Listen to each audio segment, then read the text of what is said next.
A noche estaba una noche hopi emocionante, ya con un viaje más para Severense te pone un deportista, en Wall of Fame, camina una nos quiere destacar, esfuerzo, disciplina y trabajo de deportista en Arubiano, con antes de edad joven y nos espera para mirar en el futuro en que lo de nos Walk of Star, que nos tiene para Severense.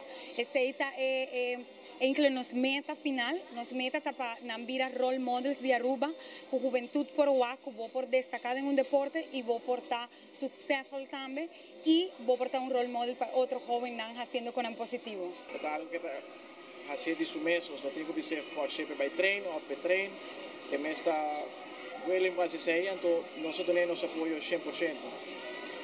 E assim ela queda baila competir na Puerto Rico, ela gana de 2 lugares, quizá um viaje de 3 lugares.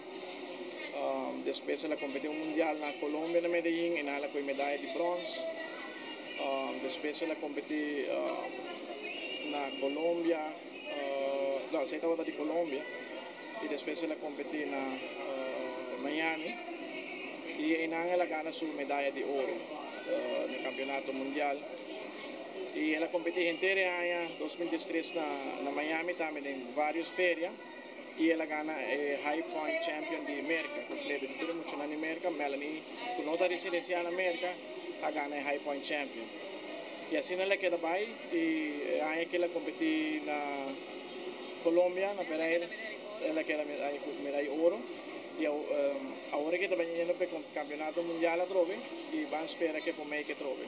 Bien, família de Melanie Weaver, família completa, muito orgulhoso que está presente na onde a Severense como um lugar privado, está dando um reconhecimento a um jovem que destaca internacionalmente para Aruba. Seguramente uma iniciativa que carga aprovação e apoio de nós como governo, sobre como Ministério de Assuntos de Juventude particularmente, nós estamos orgulhosos no momento que o jovem em qualquer setor está assim coisa grande para Aruba. Esse é o nome de Aruba Alto. No caso de Melanie Weaver também está um jovem que está se saque. A noite nós podemos desfrutar o rato junto com a família, junto com o coach, junto com Melanie Mes, um momento muito especial para nós e seguramente para Melanie Mes saque está um bonito momento e como Ministro de Assuntos de Juventude particularmente, me quero mandar palavras de elogio para bem.